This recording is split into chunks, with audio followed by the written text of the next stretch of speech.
What's going on, guys? We are having another beautiful Discord meeting. We're reading from the Bible, the investing Bible for swing traders itself. It's William O'Neill's How to Make Money in Stocks. If you are here today, it's probably a good reason why we're reading this. But without further ado, let me hit this intro, baby, and we'll get into it.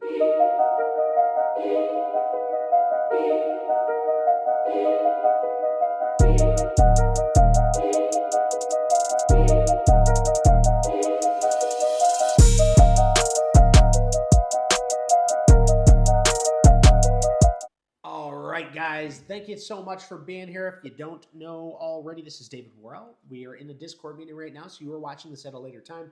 We will be reading from this.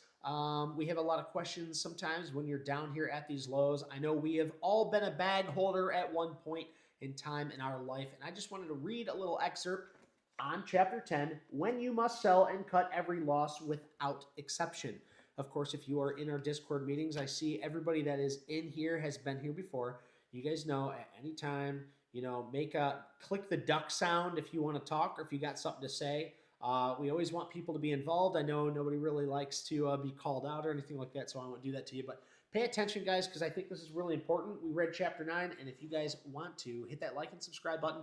I constantly am reading from this. We're constantly learning from this, and we do put this in our practice. We have swing trading strategies built on the base and trend breakouts straight out of this book to find. We use cancel them to find and make the watch list, and we use the price action in our strategies, risk management to take those trades. So hit that like and subscribe, guys. Let's jump into it. Chapter 10, page 239, if you guys want to follow along. I'll take a little sip.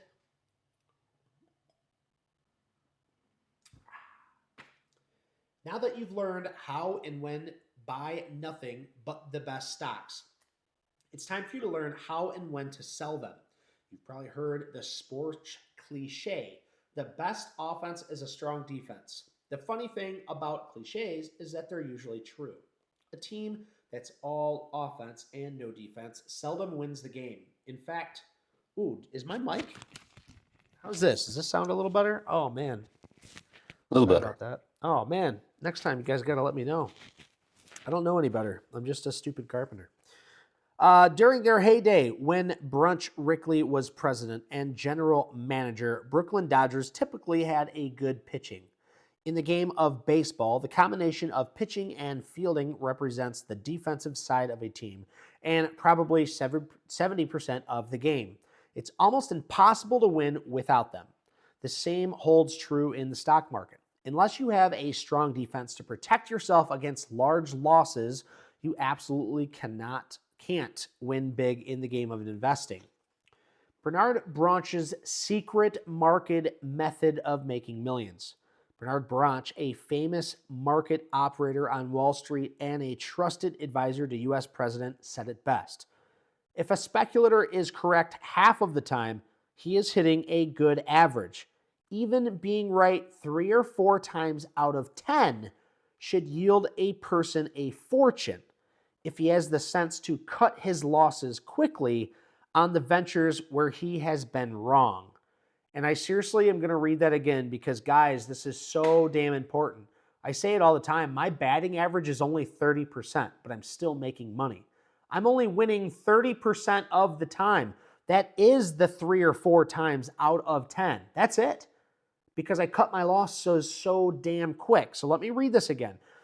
If a speculator, a trader, is correct half of the time, he is hitting a good average.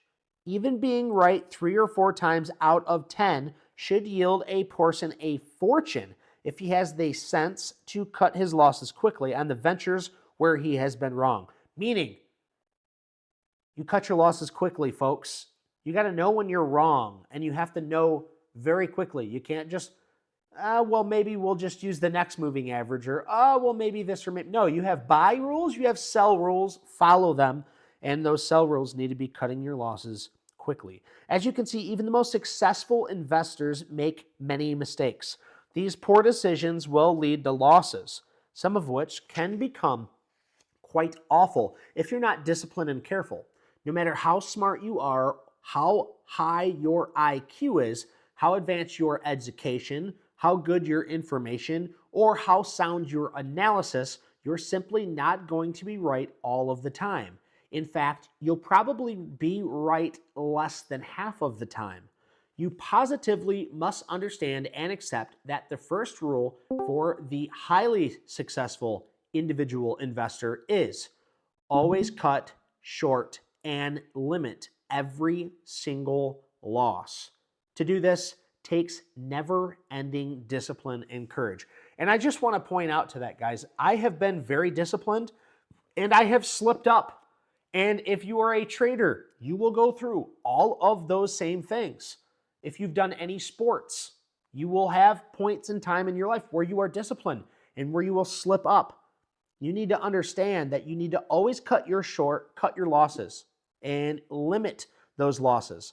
And when he says never-ending discipline and courage, you really, really have to be disciplined. And when you get hurt, because you will get hurt, you need to have the courage to step back up to that plate and take the swings when it is a good pitch. Mark Mandel of Winning on Wall Street has been reading Investors Business Daily since 1987.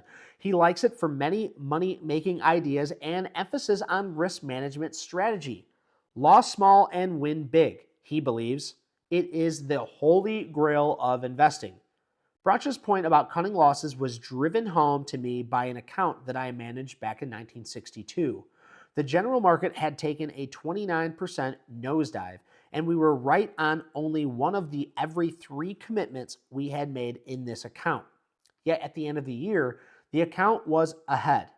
The reason was the average profit on the 33% of decisions that were correct was more than twice the average of the small losses we took when we were off target. I like to follow a 3-to-1 ratio between where to sell and take profits and where to cut losses. If you take some at 20 to 25% gains, cut your losses at 7 to 8%. If you're in a bear market like 2008 and you buy any stocks at all, you might get only a few 10 or 15% gains. So I move quickly to cut every single loss automatically at 3% with no exceptions. Now, in this area, you need to use your discretion because everyone is going to use risk management differently. A lot of people like to say and look at this and say, oh, he cuts his losses at 7 or 8%. We have seen and read from some of his disciples here that William O'Neill, in fact, didn't generally take 7 to 8% losses. It was more like 3 to 5%. As you can see here, he talks about in the bear markets, only the stocks only taking that 10 to 15%, and he's taking profits quicker as they go up in those bear markets, and he's cutting his losses automatically at 3% with no exceptions. So he is having those buy and sell rules, and arguably 3-to-1 ratio is amazing, right? If I flipped a coin, and you had a 50-50% chance of winning, you're going to want to take those odds every time because you're going to win 3-to-1. That 3-to-1 ratio is that's his key right there. So he's saying he likes to find a 3-to-1 ratio where he's selling and taking those profits and where to cut those losses. So rather than thinking in percentages, sometimes people like to think in R ratios, meaning if you stop here, you're willing to risk $100. Then you want to have a mindset where you're going to make at least $300 on this trade.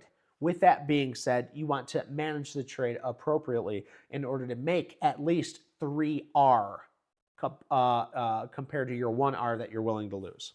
And I have a whole video on that if you guys want to watch that. Sorry if that got confusing. Let's continue. The whole secret to winning big in the stock market is not to be right all the time, but to lose the least amount possible when you're wrong. I'll read that again. The whole secret to winning big in the stock market is not to be right all the time, but to lose the least amount possible when you're wrong. Okay, that's risk management 101 right there, folks. You've got to recognize when you may be wrong and sell without hesitation to cut short every one of your losses. It's your job to get in phase with the market and not try to get the market to be in phase with you. How can you tell when you may be wrong? That's easy. The price of the stock drops below the price you paid for it. Each point that your favorite brainchild falls below your cost increase both the chance that you are wrong and the price that you are going to pay for being wrong. Now, I tell people this a lot because when they get into this chat room and they start talking to me and they ask, where did you set your stop loss? A lot of the times I'm using low of the day or low of the previous day because we are momentum swing traders. When we get in, we want to see that we're already making money. We want to make money right away. And I know that sounds silly, but that's what we're training our eye to do.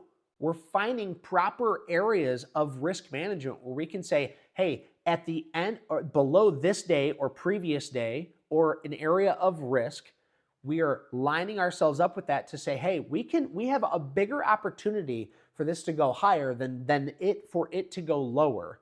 And if you can manage that risk, you're going to make money, okay? Are successful people lucky or always right? People think that in order to be successful, you have to be either lucky or right most of the time. Not so. Successful people make many mistakes, and their success is due to hard work, not luck. They just try harder and more often than the average person. There aren't many overnight success. Success takes time. In search of filament for his electric lamp, Thomas Edison carbonized and tested 6,000 specimens of bamboo. 3 of them worked. Before that, he had tried thousands of other material, from cotton thread to chicken feathers. Babe Ruth worked so hard for his home run record that he also held the lifetime record for strikeouts. Irving Berlin wrote more than 600 songs, but no more than 50 were hits. The Beatles were turned down for every record company in England before they made it big. Michael Jordan was once cut from his high school basketball team, and Albert Einstein made an F in math. It also took him many years to develop and prove his theory of relativity. It takes a lot of trial and error before you can nail down subsequential gains in stocks. Let me take a sip. Like Brunswick and Great Western Financial when they double in 1961, Chrysler and Syntex in 1963, Fairchild Camera and Portland in Polaroid in 1965, Control Delta in 1967, Levitt's Furniture 1970 to 1972, Prime Computer and Humana in 1977 to 1981, MCI Communications in 1981 to 1982, Price Company in 1982 to 83, Microsoft 86 to 92, Amgen 90 to 91, International Game Technology 91 to 93, Cisco Systems from 95 to 2000, American Online and Charles Schwab from 98 to 99, Qualcomm in 99. These stocks dazzled the market and gains range from 100% to more than 1,000%. Over the years, I've found that only 1 or 2 out of 10 stocks that I've bought turned out to be truly outstanding and capable of making this kind of subsequential profits. In other words, you get the 1 or 2 stocks that make big money. You have to look for and buy 10. Which begs the question, what do you do with the other 8? Do you sit with them and hope the way most people do, or do you sell them and keep trying until you come up with an even bigger success? Guys, if you think about this without having that emotional attachment, if you think about it as like, what is, which lawn, okay, this is such, I'm a dad, right? Which lawnmower is going to cut your lawn faster, right? And, you have 5 different lawnmowers at your disposal, and you go out there the first week, and the first lawnmower cuts it decent. The second lawnmower cuts it really fast. The third lawnmower breaks down. The fourth lawnmower doesn't even start. Which lawnmowers are you going to get rid of and replace with better lawnmowers, right? I know I'm a guy, I'm a dad. That's the best I got, okay? It's long. I just mowed my, bear with me here, folks, okay? But you're going to get rid of the crappy lawnmowers, right? You're going to buy a Husqvarna 64-inch PZT 60. You feel me? So get rid of your shit stocks, start buying the leaders in the market, and don't give yourself excuses. If it's below a 200-day moving average, you cut that shit or don't even buy it, right? If it does not have 3 new higher lows, if you're in a bear market, if it's not in a hot sector, if it's not a growth stock, if you don't have proper earnings, you don't have proper EPS, you don't have proper sales growth. I could go on. Can Slim, baby. I've been preaching this shit. Cut your losses. Cut them, cut them, cut them. And buy yourself better lawnmowers. When does a loss become a loss? When you say, I can't sell my stock because I don't want to take a loss, you assume that what you want has something bearing on the situation. But the stock does not know who you are, and it couldn't care less what you hope or what you want. Besides, selling does not give you the loss. You already have the loss. If you think you haven't incurred a loss until you sell the stock, you're kidding yourself. The larger the paper loss, the more real it will become. If you paid $40 per share for 100 shares of Can't Miss Chemical, and it's now worth $28 per share, you have $2,800 worth of stock that cost you $4,000. You have a $1,200 loss. Whether you convert the stock to cash or hold it, it's still worth only $2,800. Even though you didn't sell, you took your loss when the stock dropped in price. You'd be better off selling and going back to cash position where you can think far more objectively. When you're holding on a big loss, you're rarely able to think straight. You get emotional, you rationalize and say, it can't go any lower. However, keep in mind that there are many other stocks that choose from where are many other stocks to choose from where your chance of recouping your loss could be greater. Here's another suggestion that might help you decide whether to sell. Pretend that you don't own the stock and you have $2,800 in the bank. Then ask yourself, do I really want to buy this stock now? If your answer is no, then why are you holding on to it? Let me take a little cheers. Having me a Heineken tonight. That's about it. A little Heineken. Wet the whistle. All right, here we go. Always, without exception, limit losses to 7 or 8% of your cost. Individual investors should definitely set firm rules limiting the loss on their initial capital. They have invested in each stock in absolute maximum of 7 or 8%. Institutional investors who lessen their overall risk by taking large positions and diversifying broadly are unable to move into and out of stocks quickly enough to follow such a loss-cutting plan. What he means by this, guys, is the big guys, they have so much capital, they can't just click a button and be in the market or out of the market. As to where you and I, we have that ability because we're not big cojones, okay? We're just little guys. We're the little fish. I don't care if you got $100,000 in your account. That's nothing. You got to have about $1 million worth of, maybe not $1 million. You need about $100,000 to $200,000 worth of shares to really be seen on any really liquid pool, depending on what market cap that we're playing, obviously.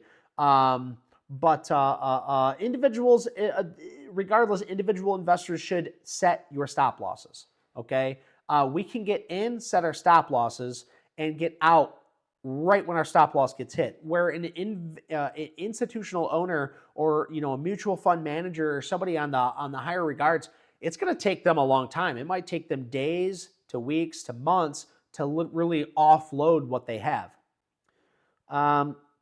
When the late Gerald M. Loeb of E.F. Hutton was writing his last book on the stock market, he came down to visit me, and I had the pleasure of discussing the idea with him. In the first work, The Battle for Investors' Survival, Loeb advocated cutting all losses at 10%.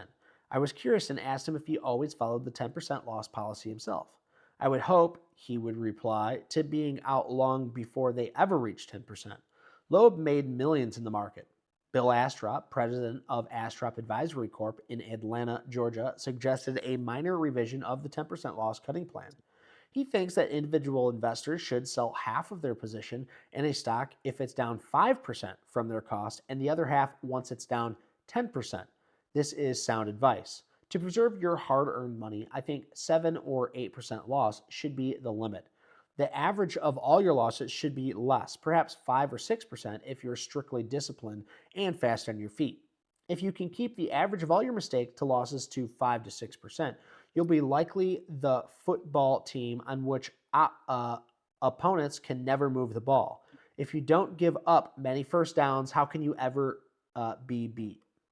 Now, here's a valuable secret. If you use charts to time your buying precisely off sound bases, precisely consolidation areas, your stock will rarely drop 8% from a correct buy point. So when they do, either you have made a mistake in your selection or general market decline may be starting. This is a big key to your future success. Barbara James, an IBD subscriber who has attended several of our workshops, didn't know anything about stocks when she started investing in the 20 years in the real estate business. She first traded on paper using IBD rules. This worked so well that she finally had the confidence to try with real money. That was in the late 1990s, when the market seemed to have only one direction, up. The first stock she bought using the IBD rules was EMC. When she sold it in 2000, she had a 1,300% gain. She also had a over 200% in gap. 10 years after her start, with the profit she made using IBD, she was able to pay off her house and her car. And thanks to the 7% rule, Barbara can take advantage of the market once it improves. Before the market starts to correct in the fall of 2007, she had bought 3 Cancelam stocks: Monolithic Power, China Medical, and St. Jude Medical. I bought them all at the right pivot point, and I got forced out of all 3 as the market started to correct in July and August, she said. I'm happy to lose the money when it's only 7 or 8%. If it hadn't been for the sell rules, I would have lost my shirt, and I wouldn't have had the resources for the next bull market. Here's what another IBD subscriber, Herb Mitchell, told us in February of 2009. Over and over again, the buy and sell rules, especially the sell rules, have been proven to work. It took me a couple of years to finally get through in my head, but then the results started to show. I spent most of my 2008 on the sidelines and now get compliments from my friends who say they lost thousands, 50% or more, in their IRA accounts while I had a 5% gain for the year. I think I should have done better, but you live and learn. Also, there's no rule that says you have to wait every single loss reaches 7 to 8% before you take it. On occasion, you'll sense the general market index is under distribution, selling, or your stock isn't acting right and you are starting off amiss. In such cases, you can cut your losses sooner, and when the stock may be down only 1 or 2 points. Before the market broke wide open in October of 1987, for example, there was ample time to sell and cut losses short. That correction actually began in August 26. If you're foolish enough to try bucking the market by buying stocks in bearish conditions, at least move your absolute loss cutting point up to 3 to 4%. After years of experience with this technique, your average losses should become less and your stock selection and timing improve, and you learn to make small follow-up buys. In your best stocks, it takes a lot of time to learn to make follow-up buys safely when a stock is up. But this method of money management forces you to move your money from slower performing stocks into your stronger ones. I call this force feeding. You'll end up, let me flip this page here. Oh, she's a sticky page. I call this force feeding. You'll end up selling stocks that you're not yet down 78% because you are raising money to add your best winnings during clearly strong bull markets. Now, I remember doing this, guys. I was playing some stocks, and I noticed for a little bit there, I was heavy into biotech. This was January, I think, is either last year or the year before. No, this was last year. So 2024 in January, bio stocks were going crazy. And we made a lot of money for about 2 months on them, and I started seeing a lot of them teeter off. A lot of the leaders started like making these tops and then pulling back and then, respecting their 21, but not popping up any higher. And we started cutting. The gentleman I was trading with, we started cutting. We started pulling back and getting out of those biotechs. And sure enough, it started to roll over, and we still have not seen a biotech run like we have since then. And so we started cutting our losses. Once my biotech stocks started to cut and things started to roll over, I started exiting those biotech stocks. And my stop losses, I made a lot of money, but once I started, my small losses started to pile up, started coming in, I knew it was kind of time to take a step back. Biotech's not so hot anymore. It's time to ease off on those. Before I carry on, do we have anything? You guys have anything you want to share? Let me know. I know a lot of people hold on to this. Oh, William O'Neill says 8%, 8%. But as you guys know, and we're going to continue to read this, he's using that as an absolute. There should be no reason you're holding on to a stock. If you're down 8%, why the hell are you into this thing? Why are you still holding it? Now, if you're a long-term investor, that's different. But what I go on about, what I try and teach here, or at least reverberate preach what William O'Neill's trying to preach here is, we cut our losses quick. We're swing traders and we're momentum traders. We're just trying to catch the momentum. We're not marrying anything. We're not buying something to hold it for the future. We're buying it to say, hey, I think this is going to go higher because it's at a point of a pivot here, whether it's a trend or a base breakout. And as William O'Neill stated, those consolidated base breakouts are the most powerful, as I tend to like more and more and more. Except for that trend break on TGTX. Shout out to Yosef on that. That is beautiful, man. I'm rooting for your TGTX trade for sure. All right, remember, 7 to 8% is your absolute loss. You must sell without hesitation. No waiting a few days to see what might happen. No hoping that the stock will rally back. No need to wait for the day's market close. Nothing but the fact that you are down 7 to 8% below your cost should have a bearing on that situation at this point. Once you're significantly ahead, have a good profit, you can afford to give the stock a good bit more room for normal fluctuations off its price peak. Do not sell a stock just because it's off at 7 to 8% from its peak price. It's important that you definitely understand the difference. In one case, you probably started off wrong. The stock is not acting the way you expected it to, and it's down below your purchase price. You're not starting to lose your hard-earned money, and you may be you're starting to lose your hard-earned money, and you may be about to lose a lot more. In the other case, you have begun correctly. The stock has acted better, and you have a significant gain. Now you're working on a profit. So in a bull market, you can afford to give the stock more room to fluctuate so that you don't get shaken out of a normal 10 to 15% correction.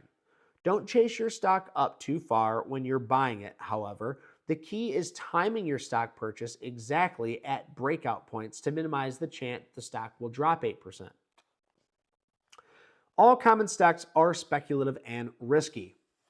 There is considerable risk in all common stocks regardless of their name, quality, purported blue chip status, previous performance, record, or current good earnings. Keep in mind that growth stocks can top at a time when their earnings are excellent and analyst estimates are still rosy. Perfect example is when I bought, help me out here, guys, NVIDIA's, it starts with an A. Oh, I can't believe I forgot it. They came out, they had great earnings, they had a beautiful flag. I know, Jolene, you were in it with me, and then we had the deep sea. AVG. AVGO, thank you very much. A perfect example for this would be AVGO. This beautiful stock came out, and AVGO was looking really good. Look at this beautiful high tight flag, a technical trend breakout. It was just absolutely beautiful. We were riding on the tails, making good money, and then boom, I wake up the next morning. Look at this, guys. This is a huge, huge pullback here. Now, when we see this, this is what's risky, because guess what? Look at these earnings. They were blowing crap out of the water. I can't show you them right now, sorry. But they had awesome earnings. Look at this trend. I mean, everything was going in the right direction for AVGO. They were even doing well on the pullback with NVIDIA. I mean, they were turning into the leader. And it wasn't just me. There was quite a few of us that really liked this stock. Look at this. Look at the EPS growth. Look at the sales growth. Everything was right. But always keep in mind, there is still risk. And overnight, we had the DeepSeek news that came out that tanked.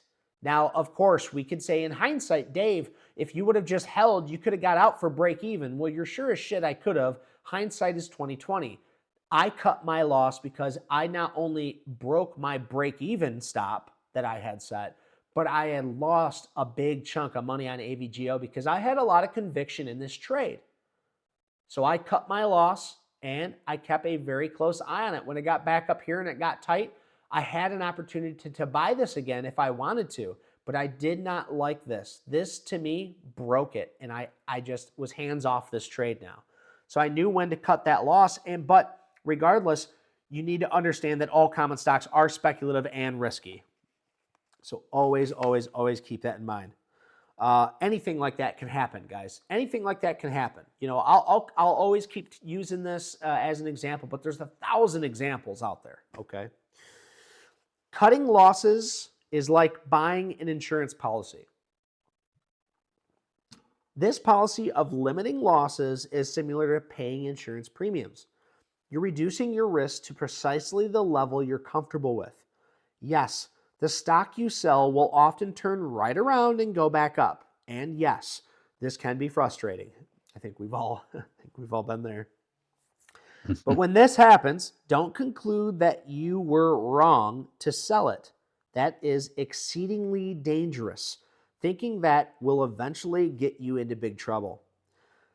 Think about it this way. If you bought insurance on your car last year and you didn't have an accident, was your money wasted? Will you buy the same insurance this year? Of course you will. Did you take out fire insurance on your home or your business? If your home and business hasn't burnt down, are you upset because you feel that you made a bad financial decision? No. You don't buy fire insurance because you know your house is going to burn down. You buy insurance just in case to protect yourself against the remote possibility of a serious loss. It's exactly the same for the winning investor who cuts all losses quickly. It's the only way to protect against the possible or probable chance of a much larger loss from which it may not be possible to recover. If you hesitate and allow a loss to increase to 20%, you will need 25% gain just to break even. Wait longer and the stock is down 25% and you'll have to make 33% to get even. Wait still longer and the loss is 33% and you'll have to make 50% to get back to the starting gate. The longer you wait, the more the math works against you. So do not facilitate. Move immediately to cut out of possible bad decisions. Develop the strict discipline to act and always follow your selling rules. Some people has gone so far as to let losing stocks damage their health. In this situation, it's best to sell and stop worrying. I know a stockbroker who in 1961 bought Brunswick at $60 on the way down in price. It had been in the market's super leader in 1957, increased more than 20 times. When it dropped to $50, he bought more. And when it dropped to $40, he added again. When it dropped to $30, he dropped dead on a golf course. History and human nature keep repeating themselves in the stock market. In the fall of 2000, many investors made the identical mistake. They bought the prior bull market leader, Cisco Systems, on the way down at 70, 60, 50, and lower after it had topped in 87. 7 months later, it had sunk to $13, an 80% decline for those who bought at $70. The moral of the story is never argue with the market. Your health and peace of mind are always more important than any stock. Small losses are cheap insurance, and they're the only insurance you can buy on your investment. Even if a stock moves up after you sell it, even if a stock moves up after you sell it, as many surely will, you will have accomplished your critical objective of keeping all your losses small. You still have money to try again for a winner in another stock. Let me take a little sip Shawana here. I hope you guys are getting along great. And honestly, I know that this might not be as popular, for the YouTube channel, this reading and kind of digesting and studying together, but I sure as hell love this. I do. I know B. Stewie loves this. I know a few of you guys in the Discord obviously love it, or you wouldn't show up for it. So I'm going to take this sip. This one's for you guys. So cheers to you for being here, for bettering yourself, being here each and every day, because I know some of you are getting your ass kicked out there in the market, but I hope each and every day you're learning something to better yourself, because I've been there. I've been kicked. I've been down. Every time I think I had it, I got kicked one more time. I have no more teeth left. I've been kicked so much, okay? And I have a bruised spleen. I've been kicked so much, so I feel the pain out there, but here's to you for showing up, because you cannot get any better if you freaking quit. Do not quit. Let's keep on keeping on. All right. Take your losses quickly and your profits slowly. There's an old investment saying that the first loss in the market is the smallest. In my view, the way to make investment decisions is to always, with no exceptions, take your losses quickly and your profits slowly. Yet, most investors get emotionally confused and take their profits quickly and their losses slowly. What is your real risk in any stock when you buy when you use the method we've discussed? It's 8% no matter what you buy. If you follow this rule religiously, still, most investors stubbornly ask, shouldn't we sit with stocks rather than selling and taking a loss? Or how about an unusual situation where some bad news hits suddenly and causes a price decline? Or does this loss cutting procedure apply all the time? Or are there exceptions, like when a company has a good new product? The answer, there are no exceptions. None of these things change the situation one bit. You must always protect your hard-earned pool of capital. Letting your losses run in the most serious mistake that almost all investors make. You must accept the fact that mistakes in stock selection and timing are going to be made frequently, even by the most experienced of professional investors. I'd go so far as to say that if you aren't willing to cut short and limit your losses, you probably shouldn't buy stocks. Would you drive your car down the street without brakes? If you were a fighter pilot, would you go into battle without a parachute? And that's so damn true. I mean, when you put these analogies together, it's so true. It's like, why would you take your family's hard-earned money and just throw it away, knowing that you cannot cut a loss? Cut your damn losses, people. I swear, I'm gonna take the quick segment, just really quick. I want to make sure we don't have anybody talking about, I want to make sure there's no chats. Okay, nothing in the chat right now. Okay, I thought about the way I'm talking right now. I feel like a preacher, honestly. And I was thinking about doing like a segment where I'm like in a podium and I'm preaching, but I'm preaching, it'll be like the investment preacher or the William O'Neill's disciple or, whatever. I just thought, all right, just a little side note. Maybe I do that one day, cut your losses. Cut your losses and praise the prophets. Just to sound like a preacher, a Baptist preacher. All right, anyway. Should you average down in price? One of the most unprofessional things to do as a stockbroker is hesitate or fail to call customers whose stocks are down in price. That's when the customer needs help the most. Shirking this duty in difficult periods shows a lack of courage under pressure. About the only thing that's worse for a broker to take themselves off the hook by advising customers to average down, buying more of a stock that is already showing a loss. If I were to advise this, I'd close my account and look for a smarter broker. Everyone loves to buy stocks. No one loves to sell them. As long as you hold on a stock, you can still hope it might come back up enough to at least get you out even. Once you sell, you abandon all hope and accept the cold reality of temporary defeat. Investors are always hoping rather than being realistic. Knowing and acting is better than hoping and guessing. The fact that you want a stock to go up or so you can at least get out even has nothing to do with the action and brutal reality of the market. The market obeys only the laws of supply and demand. A great trader once noted that there are only two emotions in the market, hope and fear.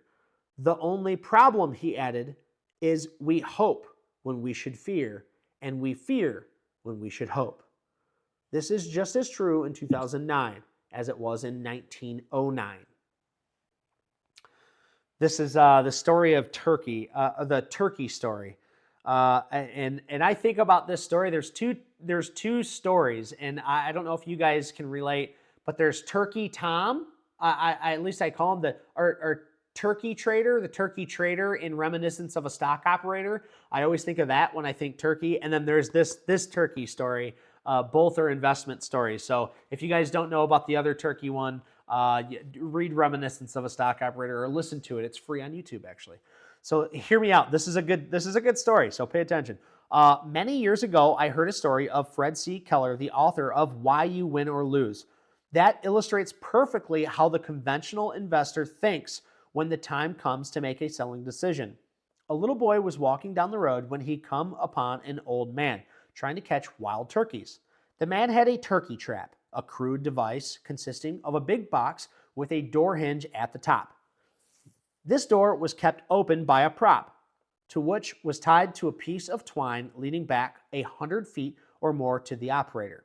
A thin trail of corn scattered along a path lured turkeys in the box. Once they were inside, the turkeys found an even more plentiful supply of corn. When enough turkeys had wandered in the box, the old man would jerk away the prop and let the door fall shut. Having once shut the door, he couldn't open it again without going up to the box, and this would scare away any other turkeys that were lurking outside. The time to pull away the prop was when as many turkeys as one could reasonably expect were inside. Let me take a sip. One day, he had a dozen turkeys in his box. Then one sauntered out, leaving 11. Gosh, I wish I had pulled the string when all 12 were in there, he said.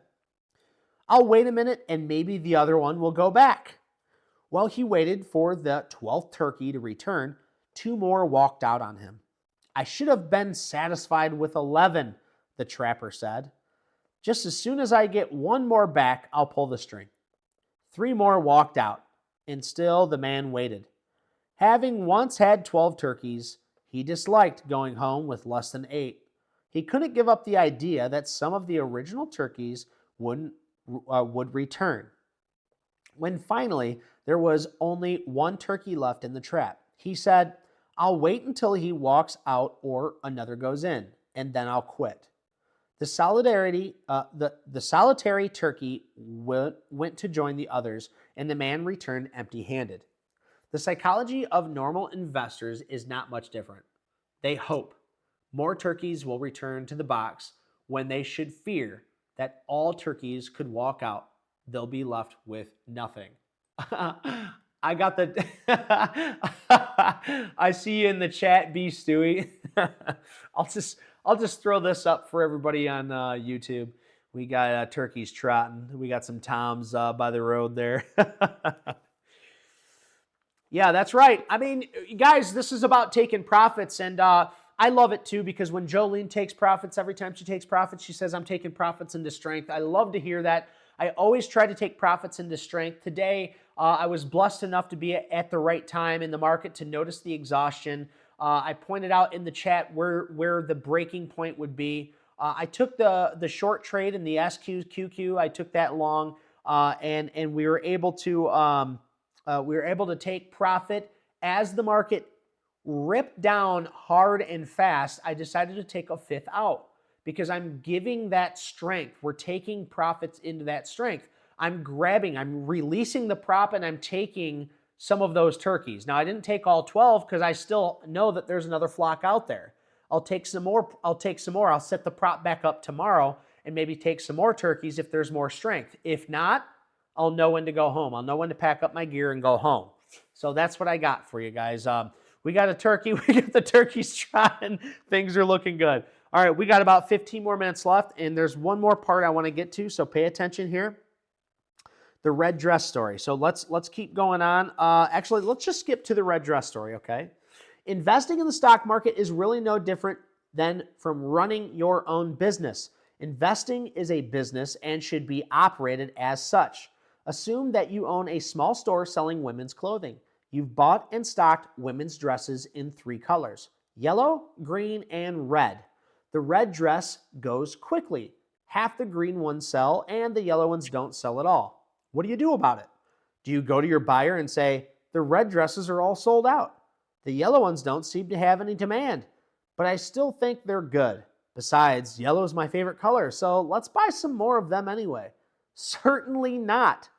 The clever merchandiser who survives in the retail business looks at the predicament objectively and says, we sure made a mistake. We better get rid of the yellow dresses. Let's have a sale. Mark them down 10% off. If they don't sell at that price, mark them down 20% off. Let's get our money out of those old dogs no one wants and put it into more of the hot moving red dresses that are in demand. This is common sense in the retail business. Do you do this with your investments? Why not? Everyone makes buying errors.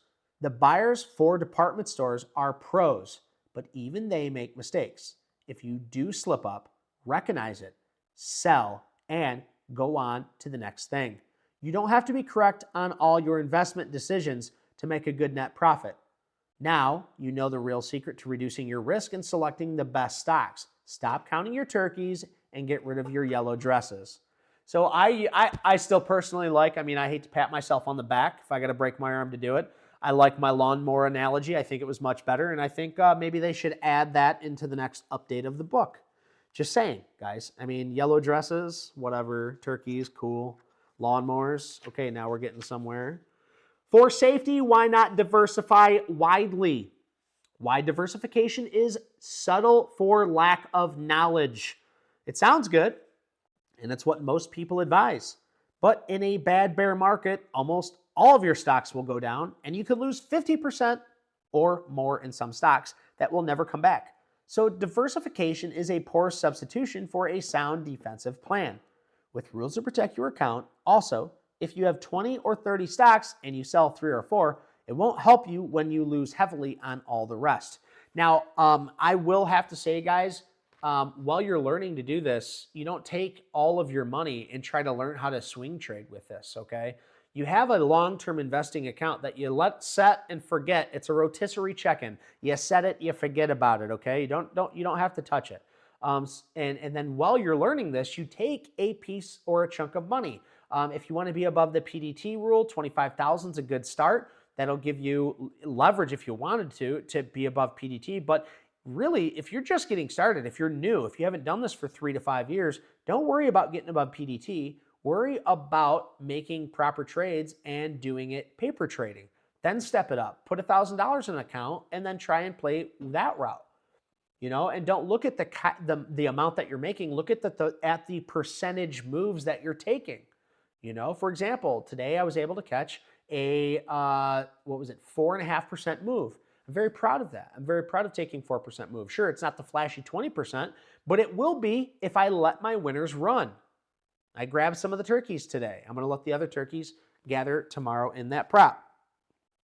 So that's why we're not diversifying in our swing trading account. Now, if you want to diversify in the sense of, well, chips are hot right now and quantum computing's hot right now and Medicare's hot right now, you can diversify in that sense while you're swing trading and pick 3 different stocks rather than buying, 3 of the same stocks in the same sector. You can diversify in that sense. But in this book, he's talking about diversifying your money and then just setting it and forgetting it, okay? I'm not worried. I'm a long-term investor, and I'm still getting my dividends. It's also risky and possibly foolish to say to yourself, I'm not worried about my stocks being down because they're a good stock, and I'm still getting my dividends. Good stocks bought at the wrong time can go down as much as poor stocks, and it possibly might not be such a good stock in the first place. It may be your personal opinion that they're good. Furthermore, if a stock's down 35% in value, isn't it rather absurd to say you're all right because you're getting a 4% dividend yield? A 35% loss plus a 4% income gains an equal whopping 31% net loss. To be a successful investor, you must face facts and stop rationalizing and hoping. No one emotionally wants to take a loss, but to increase your chances of success in the stock market, you have to do many things you don't want to do. Develop precise rules and hard-nosed selling discipline, and you'll gain major advantage. Now, we're going to close on this. Really, please pay attention to this, because I know I've been sounding very kind of like, like a dad, right? Cut your losses, do this quickly, blah, blah, blah, only this much. All in all, you guys are going to find you have to be the world's best loser. You really do. You have to be able to take losses like a grain of salt. It's nothing to you. You're going to lose so much more than you're going to win, but when you're winning, you're going to win a lot more than you lost if you take those losses. But when you're taking those losses, never lose your confidence. There's one last critical reason for you to take losses. Before they have a chance to really hurt you, never lose your courage to make big decisions in the future. If you don't sell to cut your losses when you begin to get in trouble, you can easily lose the confidence. You'll need to make buy and sell decisions in the future. Or, far worse, you can get so discouraged that you finally throw in the towel and get out of the market, never realizing what you did wrong, never correcting your faulty procedures, and giving up all future potential the stock market. And giving up all the future potential the stock market, one of the most outstanding opportunities in America, has to offer. Wall Street is human nature on daily display. Buying and selling stocks properly and making a net profit are always a complicated affair. Human nature being what is 90% of people in the stock market, professionals and amateurs alike simply haven't done much homework. They haven't really studied to learn whether that they're doing is right or wrong. They haven't studied in enough detail what makes a successful stock go up and down. Luck has nothing to do with it, and it's not a total mastery. And it certainly isn't a random walk or an efficient market, as some inexperienced university professors formerly believed. It takes some work to become really good at the stock selection, and still more to know how and when to sell. Selling stock correctly is a tougher job, and that one that is least understood by everyone. To do it right, you need a plan to cut losses and the discipline to do this quickly without wavering. Forget your ego. Swallow your pride. Stop trying to argue with the market, and do not get emotionally attached to any stock that's losing you money. Remember, there are no good stocks. They're all bad unless they go up in price. Learn from the 2000 and the 2008 experience. Those who followed our selling rules protected their capital and nailed down gains. Those who did not have or follow any selling rules got hurt. Folks, have selling rules, have a plan in place, and if you don't, reach out to me. We can work something out. It's that simple. I do mentorship. I give you a guide. I give you an understanding, a trend, a base breakout, a strategy to follow, buy and sell rules to follow that you can make and create your own. I absolutely love doing this. I love doing this for you. And 90% of what I do is absolutely free. You can just go back and watch all the damn videos. We have an awesome community here. If you made it all the way this far in the YouTube video, hit that like, hit that subscribe button. We'll see you guys on Sunday. I'm pumped for it. Talk to you later. Peace.